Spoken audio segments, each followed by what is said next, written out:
ট্রাম্পকে যতখানি ডাফার মনে করা হয়, ট্রাম্প আগের 4 বছরে প্রমাণ করেছেন তিনি অত বড় ডাফার নন। শেখ হাসিনা নিজে বলছে পারলে নামান, এখন যখন আবার নামাইছে তখন আবার তাহলে কান্নাকাটি কেন? এইসব বাহিনীগুলোর ড্রেসের মধ্যে কোনো পকেট থাকবে না। আমি কি পকেট কি অর্থ করে যাকে আর ভেঙে বলার দরকারটা নাই। সে বিচারপতিকে করাপ্ট করছে, সে সেনাবাহিনীর প্রধানকে পর্যন্ত করাপ্ট করছে। দেখেন যে একটা মেধাবী ছাত্রের যখন চয়েস দেয় যে ভবিষ্যতে সে কি হইতে চায়, তার 1 নম্বরে দেয় পুলিশ, 2 নম্বরে দেয় কাস্টমস।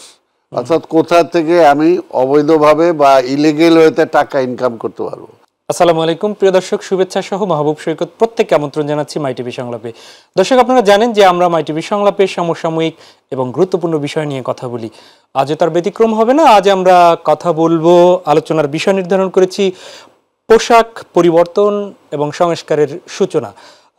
আপনারা স্বাভাবিকভাবেই জানেন যে আজকের খবর অনুযায়ী তা হচ্ছে যে আমাদের যে আইনশৃঙ্খলা রক্ষায় যে বাহিনীগুলো রয়েছে, পুলিশ, র্যাব এবং আনসার, তাদের পোশাক পরিবর্তনের সরকার সিদ্ধান্ত নিয়েছে। সেই বিষয়গুলো আমরা কথা বলবো ভোটার তালিকা হালনাগাদ নিয়ে কথা বলবো।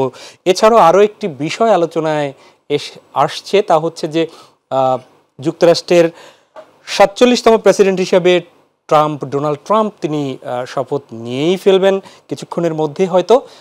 তো সেই জায়গাটি কি বিশ্বের কি অবস্থা বা বাংলাদেশের প্রেক্ষাপটে রাজনৈতিক কোনো তাদের নীতিগত পরিবর্তন হবে কিনা, সে বিষয়গুলো জানতে চাবো। স্টুডিওতে উপস্থিত রয়েছেন আপনাদের দুজন পরিচিত মুখ। আমার ডান পাশে রয়েছেন আপনাদের অতীব পরিচিত বিএনপি চেয়ারপারসনের উপদেষ্টা আব্দুস সালাম ভাই। সালাম ভাই, আপনাকে স্বাগত জানাচ্ছি। এবং বাঁ পাশে রয়েছেন আরও একজন পরিচিত মুখ, কমরেড সাইফুল হক, বিপ্লবী ওয়ার্কার্স পার্টির সাধারণ সম্পাদক। আপনাকেও স্বাগত জানাচ্ছি। আমি প্রথমেই সালাম ভাই আপনাকে দিয়ে শুরু করি। আপনি যেমনটা শুনলেন যে একদম 5ই অগস্টের পরে ব্যাপকভাবে আলোচনায় আসে যে এতগুলো ছাত্র জনতার উপর গুলি চালানোর কারণে পুলিশের ভাবমূর্তি কিংবা র্যাব, আনসারও মাঠে থেকে এই কাজটা করেছে।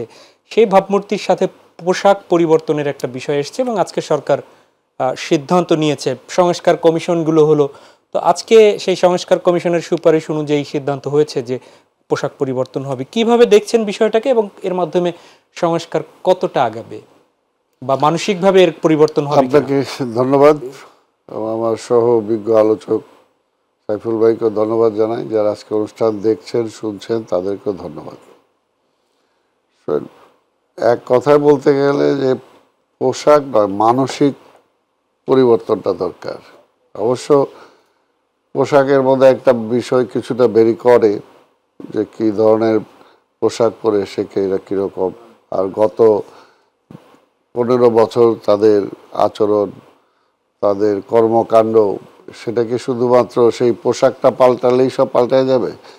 আমার হলো যে সেটার জন্য দরকার যে টোটাল একটা স্বচ্ছতা। সব কিছুতেই প্রশাসনিকভাবে যারা দায়িত্বে থাকবেন তাদেরকে মনে রাখতে হবে যে তারা প্রজাতন্ত্রের কর্মচারী। জি, তারা কোনো বিশেষ দল বা কোনো ব্যক্তির হুকুমদারি করার জন্য তারা আসে নাই। এই বিষয়টা যদি তারা কনফার্ম করতে পারে এবং তাহলেই আরেকটা হলো যে পেশার প্রতি যদি সৎ মর্যাদাবান হন তাহলেই সত্যিকার অর্থে তাদের দ্বারা কিছু সম্ভব। কিন্তু আমরা দেখেছি যে গত 15 বছরে এই ফ্যাসিস্ট হাসিনা বা আওয়ামী লীগ যে পুলিশ জনগণের বন্ধু হওয়ার কথা, যদিও জানি আমরা যে হ্যাঁ পুলিশকে একটা নিষ্পেষণের যন্ত্র হিসেবে ব্যবহার করে, কিন্তু গত 15 বছর সব কিছু একের অতিক্রম করে তারা চলে গেছে। কারণ এগুলো করতে যেয়ে তারা অ্যাবসলিউটলি তাদের ছাত্র সংগঠন, ছাত্রলীগের একটা বাহিনীকে তারা পুলিশ বানিয়ে ফেলেছিলেন এবং আদর্শিক একটা যে তাদের আদর্শের বাইরে কেউ সেখানে আসতে পারবে না এবং তাদের দলকে, তাদের নেত্রীকে ক্ষমতায় রাখার জন্য যা যা করা দরকার তাই তাদেরকে করতে হবে। এটাই হলো তাদের ট্রেনিং। এটা তো কোনোভাবে একটা রাষ্ট্রের জন্য সুখকর হতে পারে না। এখন আপনি যতই পরিবর্তন করেন না কেন, আপনারও সেই মন ও মানসিকতা পরিবর্তন করতে হবে। আইনের শাসনটা যদি আমি স্টাবলিশ করতে না পারি, তাই না, যারা আইনের রক্ষক যদি ভক্ষক হয়ে যায়, যেটা হয়েছে দেখা যায় যে আইনকে রক্ষা করবে সে আইনই ভাঙছে। আমাদের সময় কি একই পুলিশ আমার বিরুদ্ধে মামলা দিছে, সেই পুলিশই আবার আমার বিরুদ্ধে চার্জশিট দিছে, আবার তার রেফারেন্সেই সাজা হয়েছে। অর্থাৎ এই সমস্ত সিস্টেমগুলোকে আগে আপনাকে পাল্টাতে হবে। এবং দেখা যায় পুলিশের সাক্ষীর মধ্যেই যে জায়গায় পাবলিক সাক্ষী দরকার, আজকে বিচার ব্যবস্থায় সেটা হারাই গেছিল। বিশেষ করে নিম্ন কোর্টগুলোতে তো একেবারেই দলীয়করণের একটা চূড়ান্ত পর্যায়ে ছিল। শেষ পর্যায়ে হাইকোর্টকেও অনেকটা ওই পর্যায়ে এনেছিল, যেটা আমরা দেখেছি যে হাইকোর্টের বিচারপতি শপথ নেওয়ার পর তারা বলেছিল যে আমি কি আদর্শের শপথবদ্ধ আইনজীবী। তা এটা তো কোনোভাবে একটা রাষ্ট্রের জন্য হতে পারে না। বিচারক কে হবে? বিচারক তো সেই হবে যে সবার কাছে গ্রহণযোগ্যতা থাকবে, সে কোনো দলের থাকবে না, কোনো ব্যক্তি বিশেষে থাকবে না, সে আইনের প্রতি অনুগত থাকবে, রাষ্ট্রের প্রতি অনুগত থাকবে।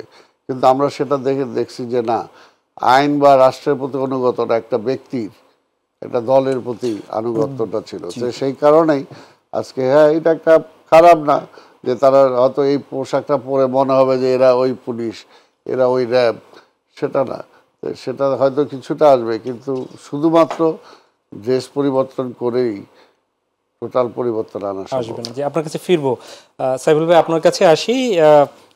পুলিশকে, আমাদের পুলিশের ইতিহাসের যে জায়গাটি সেটা আমরা দেখেছি যে এই যে ঘুরে ফিরে আসলে আমাদের সালাম ভাই বললেন যে রাজনীতিকরণ করে ফেলা এই যে পুলিশকে, এখানটায় প্রশ্ন হচ্ছে যে এই অবস্থা থেকে আসলে এর আগেও আমরা দেখেছি পুলিশের পোশাক পরিবর্তন হয়েছিল, কিন্তু আমাদের এই প্রজন্মই হয়তো দেখেছে।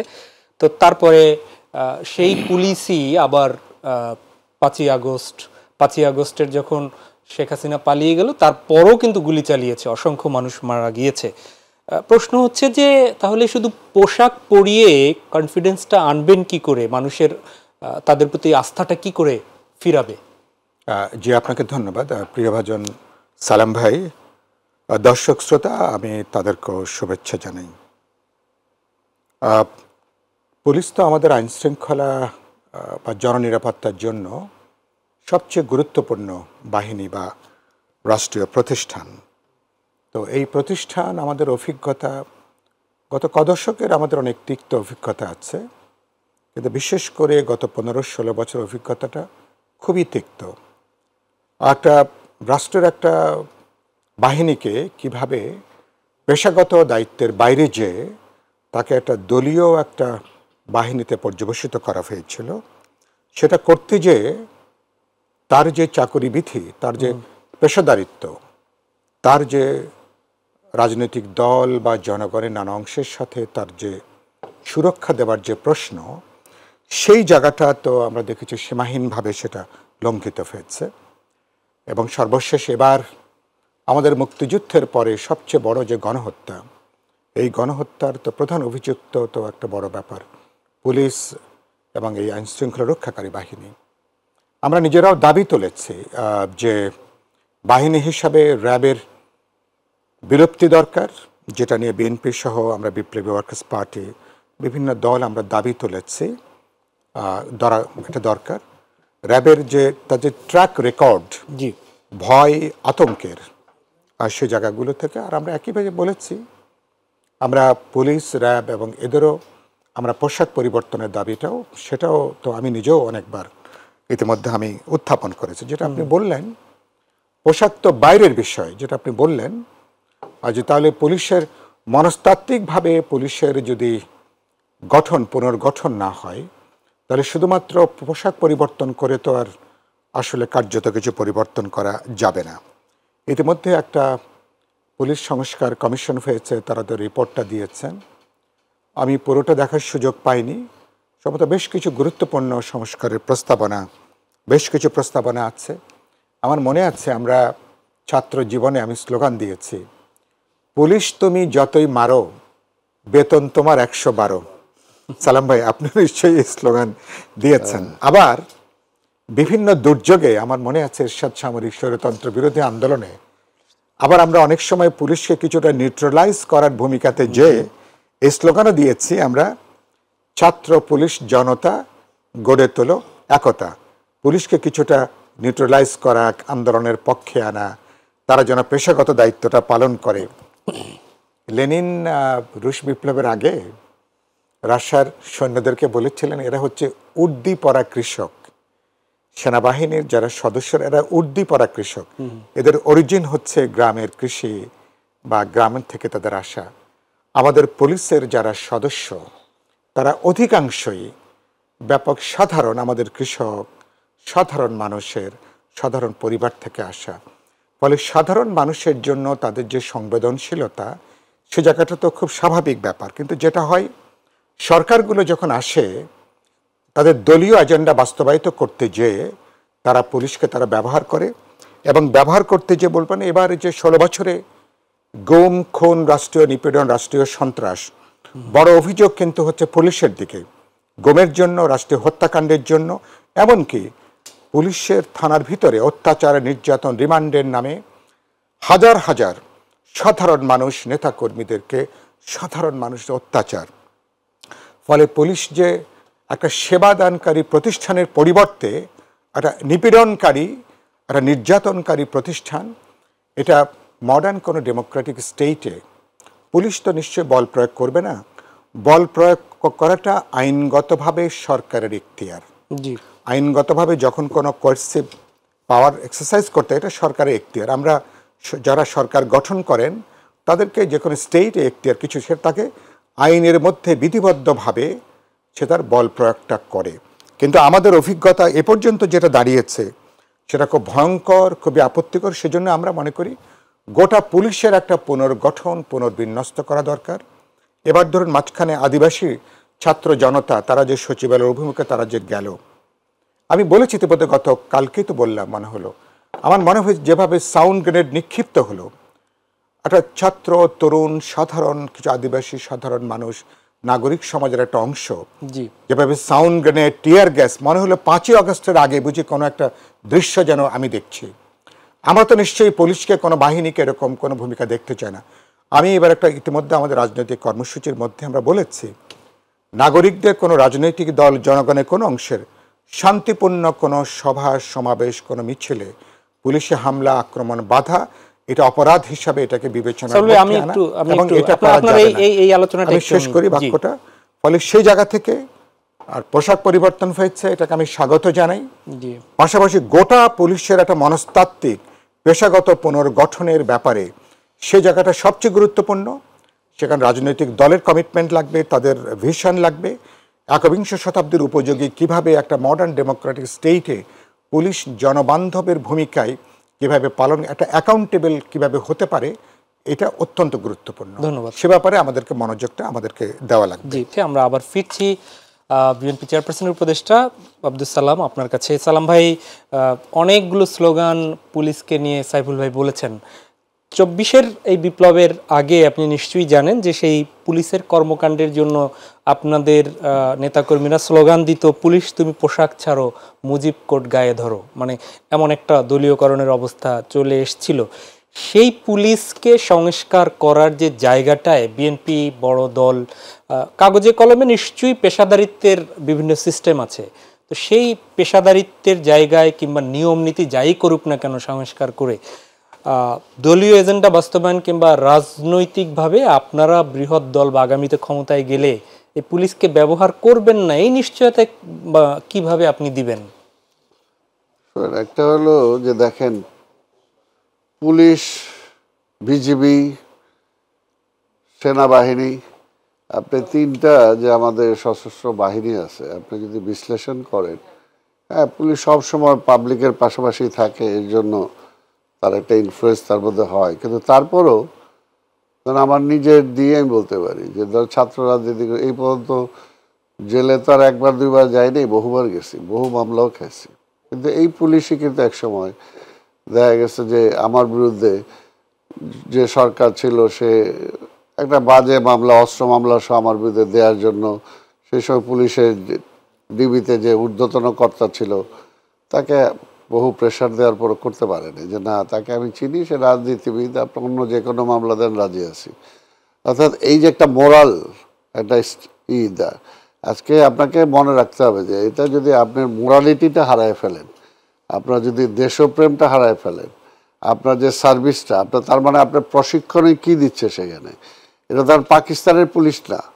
আর পাকিস্তান আমলে পুলিশের যে ক্যারেক্টার, তাদেরকে যে শিখাইতো ব্রিটিশ আমলে, আপনারা দেখেন এই ব্রিটিশ আমলে তো সেই সময় এই কিছু এইরকম এই দেশের পুলিশ বানাই সাদা একটা, আর এগুলো 200 ওই নেটির মতো দৌড়াইতেছে, ওইটা দিয়ে সরকার টিকে রাখছে।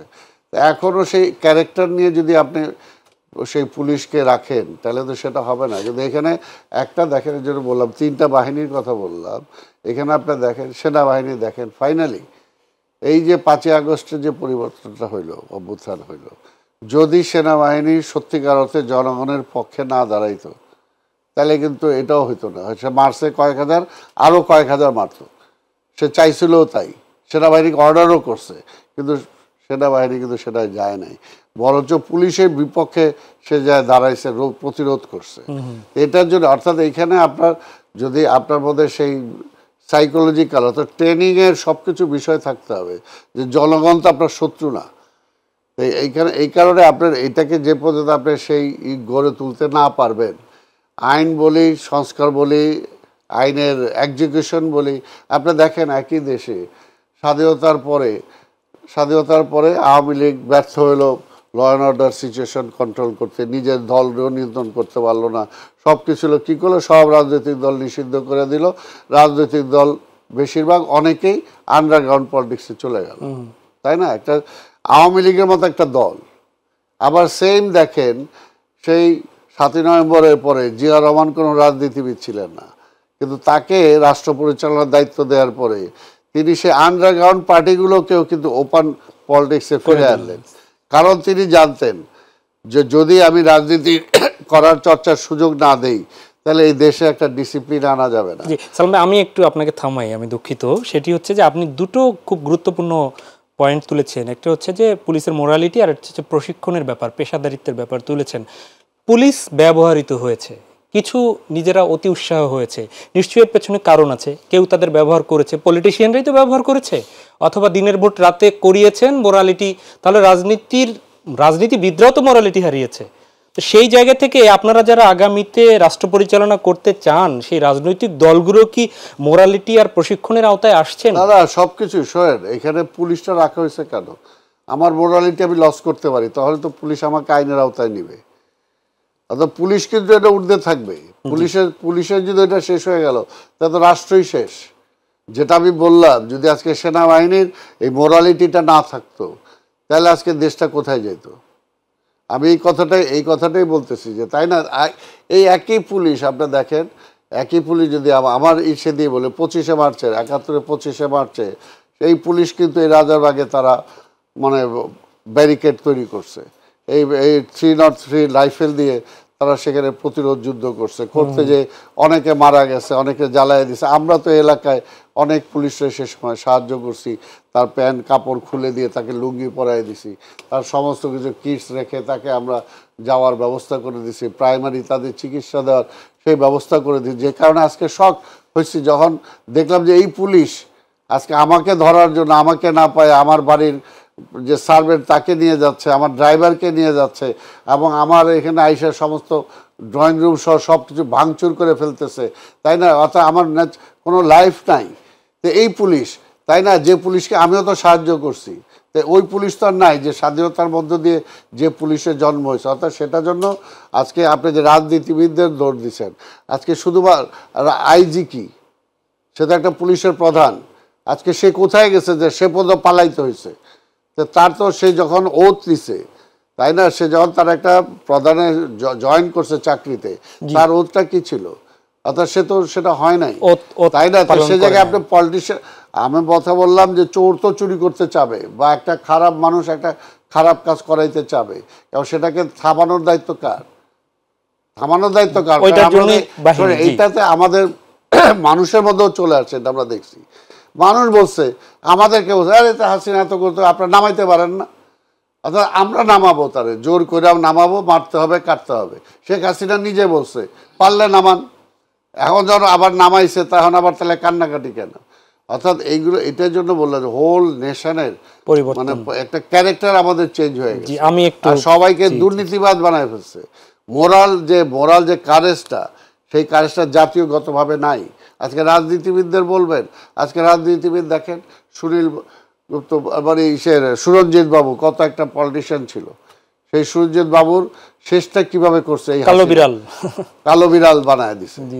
রাশেদ খান মেনন, তার সামনে আমি বলছি যে তার একটা কি ছিল পাস্ট, আজকে শুধুমাত্র একটা মন্ত্রিত্বের জন্য, একটা এমপির জন্য তার হোল লাইফটা আজকে শেষ করে দিছে, তাই না?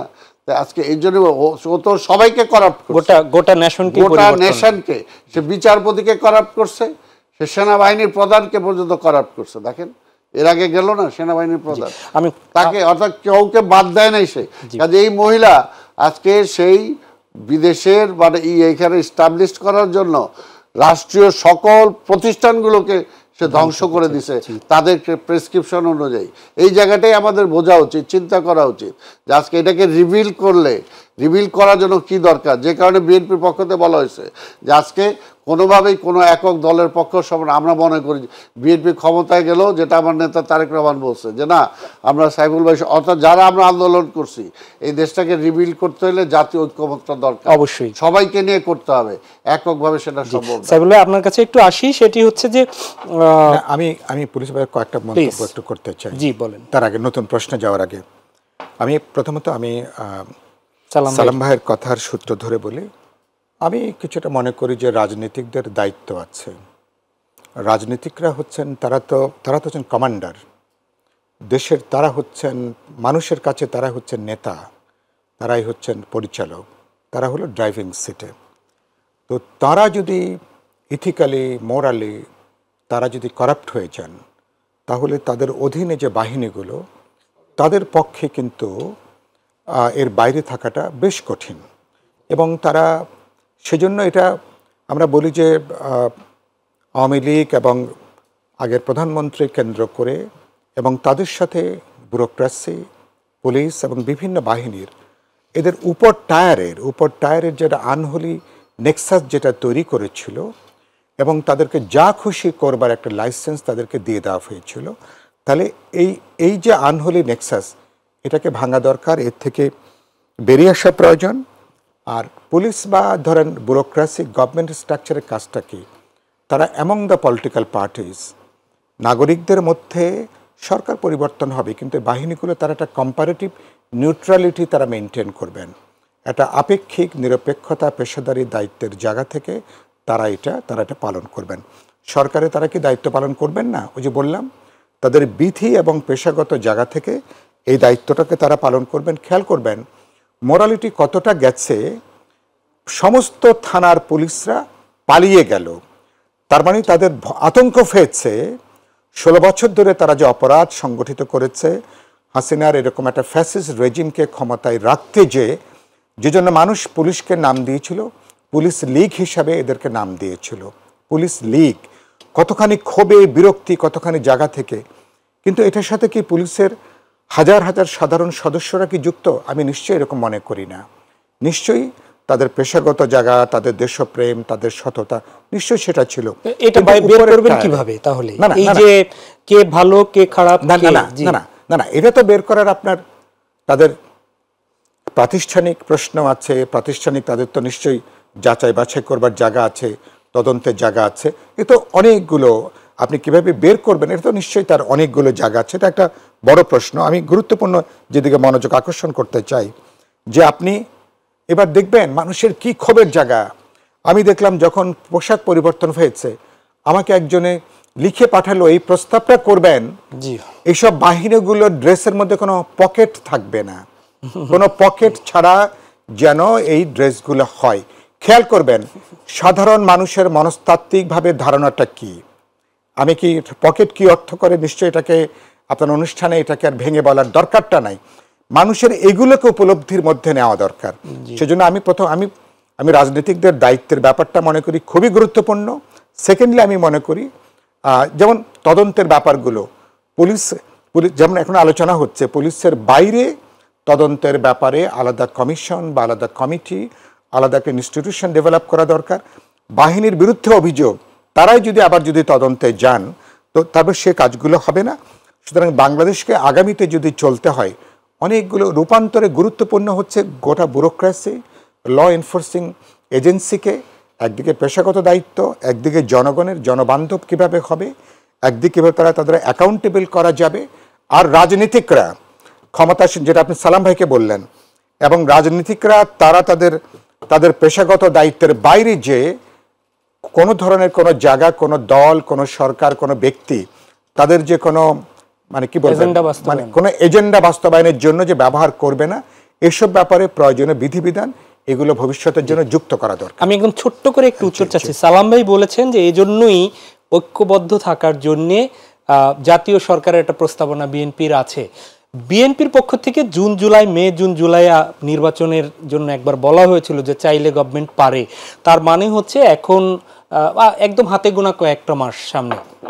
তাই যদি হয়, এই জাতীয় সরকার কিভাবে হবে, কিংবা নির্বাচন হলে আপনাদের যারা যুগপৎ আন্দোলনে ছিলেন তাদের অংশগ্রহণ কিভাবে হবে, এটি নিয়ে কি আপনাদের ইতিমধ্যে আলোচনা সম্পন্ন হয়েছে, শুরু হয়েছে নাকি শেষ হয়েছে? আমি প্রথম না এগুলো নিয়ে বিএনপির সাথে বিপ্লবী ওয়ার্কার্স পার্টি বা গণতন্ত্র মঞ্চের আনুষ্ঠানিক বা অনানুষ্ঠানিক নির্দিষ্টভাবে ইলেকশন, তার অ্যালাইনমেন্ট, পরবর্তী সরকার গঠন বা জাতীয় এগুলো নিয়ে আমি তো এখন মঞ্চের সমন্বয়কের দায়িত্বে, ফলে আমার জানা মতো এগুলো নিয়ে কোনো আলাপ আলোচনা হয়নি।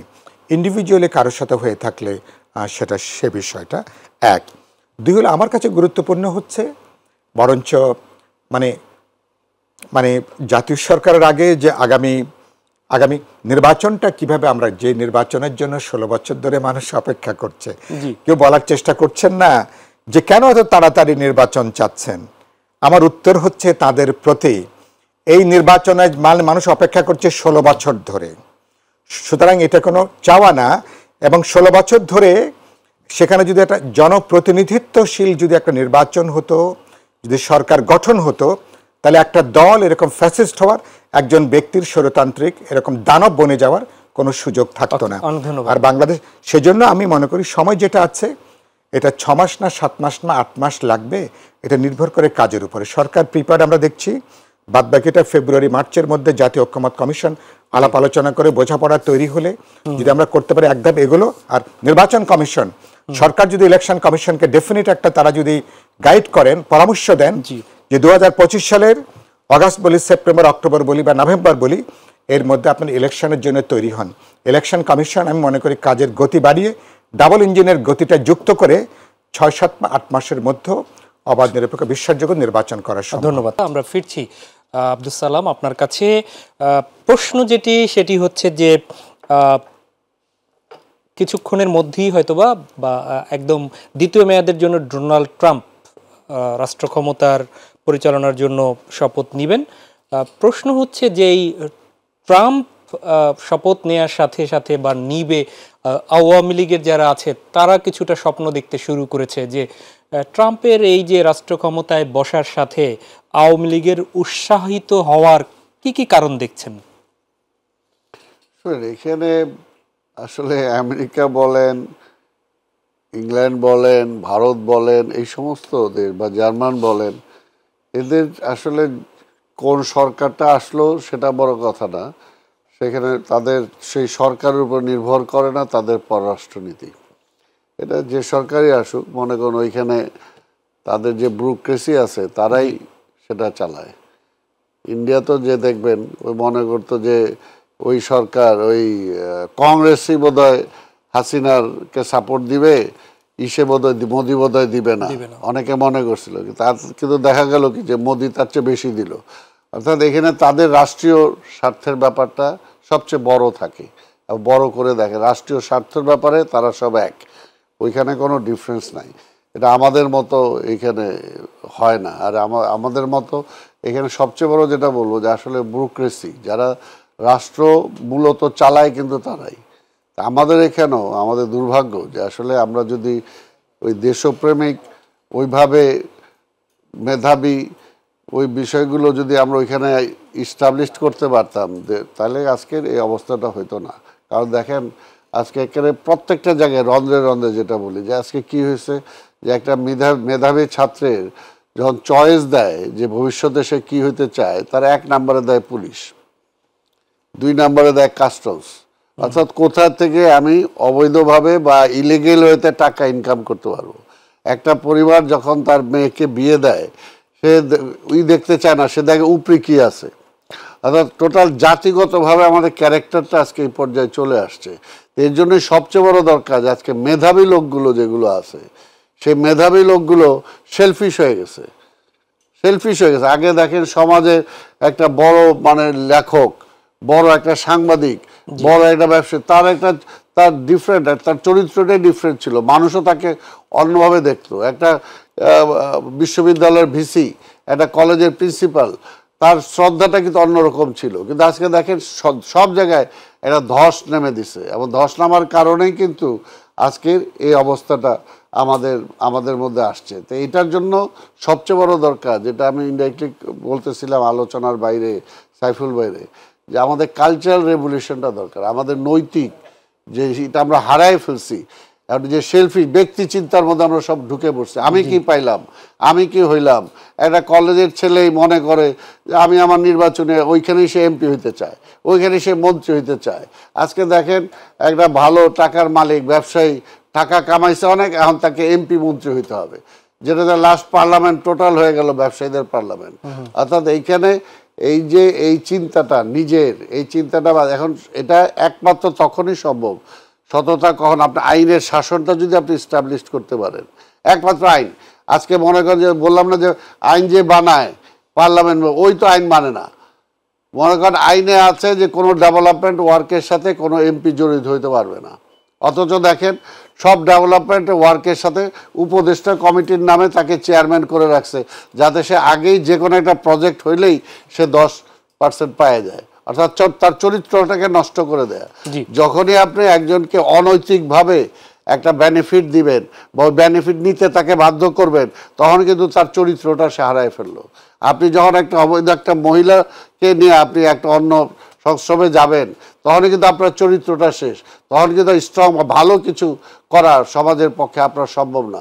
এই জন্যই সমাজে বিচারক যে থাকবে, আগে দেখতেন না কীভাবে সমাজের সাধারণ মানুষের সাথে মিশতই না সে, তাই না?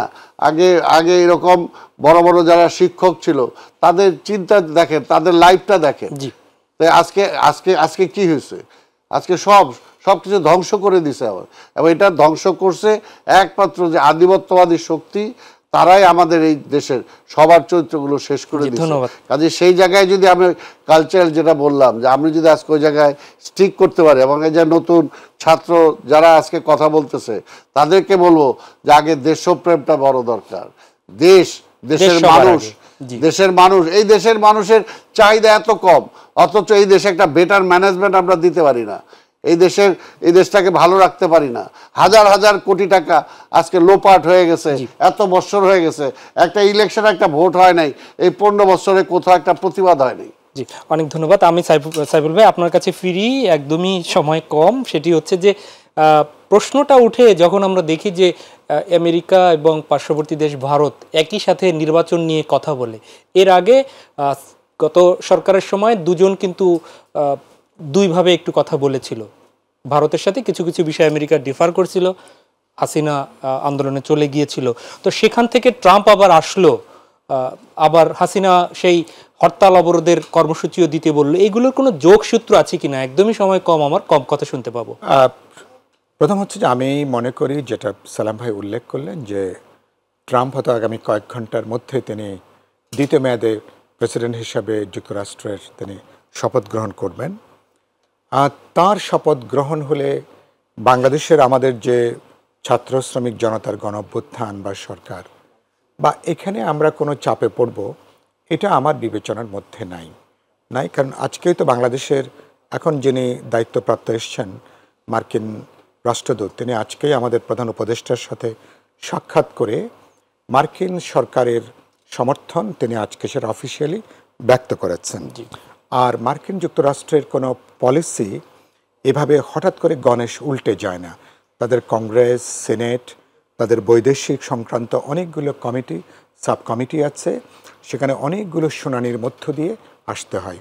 ফলে আর আপনি সেজন্য বলে ট্রাম্প আসলেই এখানে গণেশ উল্টে যাবার চেষ্টা হবে, এরকম যদি কেউ মনে করে থাকেন, এটা হচ্ছে একেবারেই বোকার স্বর্গে বসবাস করা। এই চিন্তাটা ভুলে যাওয়া দরকার। এক। 2 নম্বর হচ্ছে যে আর ভারতের জয়সওয়াল যিনি মুখপাত্র, তিনি বাংলাদেশের নির্বাচন সম্পর্কে তিনি কোনো মন্তব্য করেননি। মার্কিন যিনি এসেছিলেন রাষ্ট্রদূত, তিনি একটা মন্তব্য করেছেন, তারা একটা আর্লি ইলেকশন তারা দেখতে চান। এটা তো বাংলাদেশের মানুষ যেমন চায়, গ্লোবাল কমিউনিটি সবাই চায় বাংলাদেশে 16 বছর মানুষ যে নির্বাচনে অপেক্ষা করছে।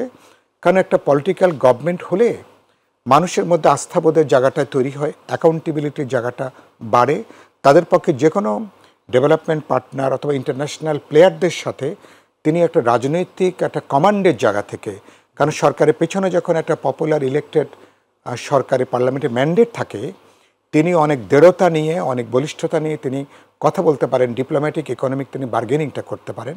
ফলে স্বাভাবিকভাবেই এমনকি ভারতেরও চাওয়া উচিত, ভারতেরও নাকে খত দিয়ে বলা উচিত 16 বছরে হাসিনাকে এরকম অন্ধ সমর্থন করতে, যে তারা যে ভুল করেছেন, অন্যায় করেছেন, গোটা বাংলাদেশের জনগণকে তারা যে ভারতের বিরুদ্ধে দাঁড় করিয়ে দিয়েছেন, এটার চেয়ে বাংলাদেশে যদি একটা পপুলারলি ইলেক্টেড গভর্নমেন্ট হয়, যে গভর্নমেন্ট সমতা, ন্যায্যতা এবং একটা সমমর্যাদার ভিত্তিতে ভারতের সাথে সমস্ত দ্বিপাক্ষিক সংকটের সমাধান করবে, এটা ভারতের জনগণের জন্য কল্যাণ, বাংলাদেশের জন্য কল্যাণ। এই সাউথ এশিয়া অঞ্চলে আমরা এখানে একটা বলতেন আমাদের পারস্পরিক মানে পিপলস টু পিপল কানেকশন বলি, আমাদের ট্রেড, আমাদের বিজনেস, কালচারাল আমাদের যে এক্সচেঞ্জ, অনেক ক্ষেত্রে আমরা একটা সহমর্মিত জায়গায় আসতে পারবো। আমি আশা করব যে আমরা কোনো ম্যাজিকের জন্য অপেক্ষা না করি। বাংলাদেশের মানুষের গণ অভ্যুত্থানের যে রায়, বাংলাদেশ 5ই আগস্টের মধ্য দিয়ে আমি প্রায় বলি বাংলাদেশে একটা পুনরুত্থান হয়েছে, এক ধরনের বাংলাদেশের পুনর্জন্ম হয়েছে, একদম রেজারেকশন হয়েছে। এটাকেই বিবেচনার মধ্যে ভারত সহ সবাইকে নেওয়া দরকার। আমরা জাতীয় স্বার্থের প্রশ্নে ঐক্যবদ্ধ, আমরা ন্যায্যতা নিয়ে সবার সাথে আলাপ আলোচনা করে দ্বিপাক্ষিক যাবতীয় সংকটের সমাধান আমরা করব। আমি আশাবাদী ট্রাম্পের ব্যাপারে গ্লোবাল কমিউনিটি খুবই উদ্বিগ্ন, বিশেষ করে আমার ইমিগ্রেন্টরা খুবই উদ্বিগ্ন। বিশ্বব্যাপী এটা আতঙ্কের জায়গা আছে, কিন্তু ট্রাম্পকে যতখানি ডাফার মনে করা হয়, ট্রাম্প আগের 4 বছরে প্রমাণ করেছেন তিনি অত বড় ডাফার নন, এবং এবারও তিনি হয়তো এটা প্রমাণ করবেন তিনি অত বড় তিনি ডাফার নন। অনেক ধন্যবাদ কমরেড সাইফুল হক এবং অসংখ্য ধন্যবাদ আব্দুল সালাম, আপনাদের দুজনকে। প্রিয় দর্শক, এই ছিল আমাদের আজকের আয়োজন। দেখা হবে পরবর্তীতে। আমরাও চাই আসুন একটি কল্যাণমূলক দেশ করতে এগিয়ে আসি সবাই, আর সেজন্য যার যার জায়গা থেকে বলিষ্ঠভাবে ভূমিকা রাখি। আল্লাহ হাফেজ।